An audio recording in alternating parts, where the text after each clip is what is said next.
Hi, I am Laura Kombrink. I am a realtor with EXP Realty, and I serve the communities surrounding Scott Air Force Base, Illinois. And welcome to my series on prepping your home or getting ready to sell your home. I've done several videos, so if you missed those, you might want to just check around on the feed here on the channel and locate those. The first video I did was I talked about decluttering your home. I did a video on freshening things up a little bit in the house. I did repairs and renovations. We went through how to choose a realtor. And now we're going to discuss your home's market value. So how do we determine market value? Really, let's start out with what does that mean? What does that term even mean? So when we estimate a home's market value, what we're attempting to do is estimate what a buyer in the current market conditions would be willing to pay for a home. So it's kind of like gazing into the future. I need a crystal ball here. So we don't have a crystal ball. We can't always tell what people would be willing to pay for your property. But a good indication is we can take a look around within your specific area. We've all heard location, location, location. Real estate is very much a micro market. And there are studies and reports and tracking that takes place on a massive level, like real estate overall in the country, real estate overall in the state, real estate overall in a city. But when we want to determine how to price your home to sell, what we want to do is we want to get as close in as possible. And we want to look at numbers that are as recent as possible. The numbers that I'm talking about are sales. So when I go in and I want to do a market analysis, and that's where I go in and I look at what's out there, what has sold in the last 3 to 6 months, what it has been sitting on the market for a long time, what has expired, and what's most similar to your home. That is what I do when I do a market analysis. And that's what I do when I try to determine how to price a listing. So I go in and I look at this data and I do my best to compare apples to apples. Okay? What do I mean by that? Let's say you have a 3-bedroom home and the home down the street was a 2-bedroom home. What I'll do is make adjustments, okay? Because that's not apples to apples. So your house has 1 extra bedroom. There's a lot of factors that come into this. So we're going to look at square footage and bedroom and finishes and lot sizes and how long ago did it sell and what did it sell for? How long was it on the market? What did it start at its price point and where did it end up selling? And so I gather up all this information and that gives me an idea of what the market will bear. So what do I mean by what the market will bear? What people will pay for it, what they're most likely willing to pay for it. So I look at past sales. I also look at current listings in your area, right around your house. So who else is selling? That gives me an idea of who your competition is, okay? And we're going to look at their homes, and we're going to look at, again, apples to apples. I got to compare bedrooms, square footage, finishes, condition, da. That gives us an idea of who we're up against. Okay, who's competing with us in the marketplace? The other thing I want to look at is days on market. What that means is I want to look at the homes that have been on the market. How long have they been on the market? I look at how many price reductions they've done, things like that. That gives us sort of an idea of at X price point, it's going to take X amount of time. Or they started here, but they've had to drop down here and it's still not under contract. So there's a lot of mitigating factors there. Now, here's the challenge. This is where I get really honest. I'm having conversations with y'all that are difficult for some agents, some realtors to have. So I'm going to have this conversation here. Typically, when someone calls me and they want to sell their house, they know in their little, they have a number. Y'all have a number in your minds. And that number is usually based off of, what your current mortgage is, what you think it's worth, what you need to get out of it. I hear that quite a bit. I need to get this much out of my home. And so everybody has a number in their mind. And unfortunately, what you need to get out of your home is not always what the market will bear. Okay? And there are folks out there that have a hard time telling you that. There are some realtors that just don't want to tell you no. Maybe they'll take your listing, they'll market the heck out of it, and it's not selling. And so they're hoping that when you see that you're gonna, lower your price, lower your price, lower your price. I don't like to do business that way.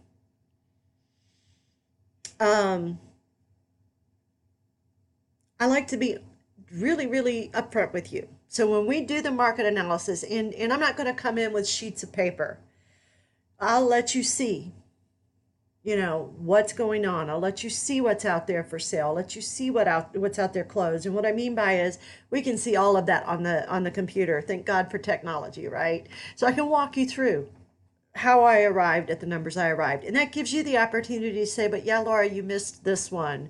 Or did you see this one that just closed? Or I've been in that house and it's exactly like mine. So I like to do it, interactively with you so that you know exactly where the data is coming from and how I arrived at my number. One thing, a lot of times, people will say to me, my agent took the listing and they just keep asking me to lower the price, lower the price, lower the price. And it's very frustrating, okay, for the seller. It doesn't benefit you, and it doesn't benefit your realtor either, because realtors don't get paid for the time and marketing and work they put into getting your home sold. They get paid when the home sells. I get paid when the home sells. And so lowering the price doesn't increase my paycheck for sure. And it doesn't increase yours either. There are times when the market will change rapidly and we may have to lower the price, but there are also times when the market will change rapidly and values go up. It goes both ways. And so whenever I take a listing, whenever I'm working with a seller, I set you guys up on what's called an e-property watch. And what it does is it updates you every 2 weeks on what's going on in the market around you. Okay. So even if you're not, working with me to sell your home, maybe you haven't hired anyone at all. Maybe you're just in the beginning of thinking about selling your home.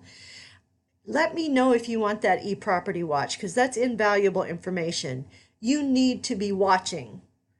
Even if you just bought your home, that's your biggest investment. You guys need to be watching the market and the values and what's going on with the properties in and around your neighborhood. Okay, so if you're interested in that, let me know. My information's below. It's free. It'll notify you every 2 weeks, every month, whatever intervals you would like to be notified. And it's a technology that I have implemented into my real estate business. I don't charge for it.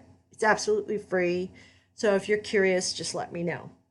So point being is, let's get back to the property values. I am very upfront with you, and I will not take a listing that I do not believe I can sell within a reasonable period of time. That's just the way I do business.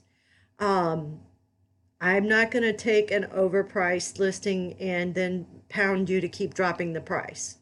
Now, don't get me wrong.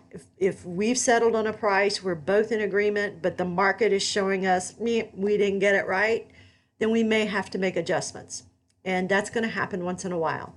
But what I will tell you is I am not going to take your property if I feel that it is the market will not bear our price, okay? There are plenty of realtors who will, and that's fine, and I'm okay with that. My standard of business is I'm not going to do that. And I'm going to be very upfront with you regarding several things, and sometimes here's my saying. My job is not to tell you what you want to hear. My job is to tell you what you need to hear, and that's what I will do.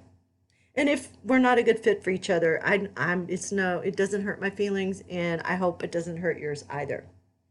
So what happens if a property's overpriced? So, I'm sitting here talking to you about I won't take an overpriced property and da da da da da. Why? What happens when a property's overpriced? So I've said, if you've been watching my series, the first 7 days that a house goes onto the market, there's all kinds of people that are signed up waiting for the perfect dream house to come in for them to buy. And so they get notified right out the gate. Within the MLS, which is the multiple listing service that realtors use, they get notified. Okay, it's called a hot sheet. And they get notified as soon as your property goes. Zillow puts it out there, Trulia puts it out there, realtors are being notified, potential buyers are being notified, and that first 7 days, boom, that's when everybody's like, oh, a new property. And they go in and they look at it and they schedule showings and so on and so forth. If your home is overpriced, they're going to pass right by it, okay? They've been looking at homes for a while now, and they've got a really good idea of number one, their price range, and number two, what's available. Everything's available by the internet now. So if your home is priced too high, they're going to skim right past it. And there may be a few who will come out and visit it to look at it and see, okay, this home's priced higher than everybody else's. There must be something really special about it. And so then when they get there and it's not really special above other homes that are priced less, they're not going to write an offer. So those numbers, I can tell you right away, those numbers coming in, I track all of that. I know exactly how many people are looking at your property. I know exactly how many people are scheduling showings. I am presenting it to the people in my database who are looking for properties like yours, and all of those numbers are being tracked because I'm sneaky that way. And I can tell right away whether we've hit the right mark with the price or not. Okay? And when a property's overpriced, people just move on. They might come see it out of curiosity. We tend to get less feedback. We tend to get no or few offers. The offers that we might receive on an overpriced property are way below even market value. Let me say that again. So let's say if your home is market value shows me it's worth $250,000. You want me to price it at $300,000 because you think it's special, okay? We put it out there at $300,000. It's out there for 2-3 weeks, and finally we get our first offer in on it, and they're offering $225,000. That's what I see happen with homes that are overpriced. Now the value is $250,000, but they're offering $225,000, and I'm asking $300,000. What the hell? So, pardon my French. But that's what y'all think. That's what happens in these situations. So there's sort of a mindset when you overprice your home, you're setting yourself up for people to then, it's open game, hard negotiations, because you've obviously overpriced it. So you're playing hardball. They think they have to play hardball too. So it's kind of the psychology of it. So if your home is listed at, if your home value is $250,000, what I would rather do is look at your home. Its value comes out at $250,000. The second thing I'm going to do is look at your competition. So if your neighbor has their home listed at $250,000 and yours is, apples to apples, similar, you're going to list yours at $250,000. Okay, we've got equal competition going on there, right? But what if I listed it at $245,000? What's going to happen? There's several things that are going to happen. First of all, I'm going to get the attention of those people looking between $200,000 and $250,000. Okay, so they fall in that magical in-between spot. And sometimes if you list it at $250,000, you're going to miss those people. But what happens is they're looking at your home and your neighbor's home online.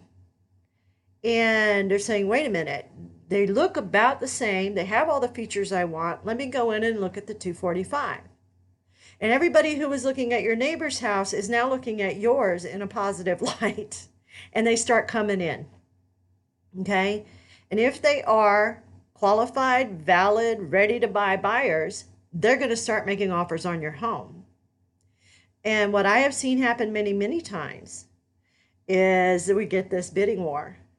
And instead of 250,000, I've seen some of my sellers get above asking price. So pricing your home is a very complicated and psychological thing. It's psychological on your part. It's psychological on the buyer's part. It's psychological in the marketing. So there's all these pieces that pull together. I will say this: if your home is values at 250 and you want to list it at 250, sweetie, I will list it at 250. Okay, I'm not telling you I want to list it lower, although that is a strategy.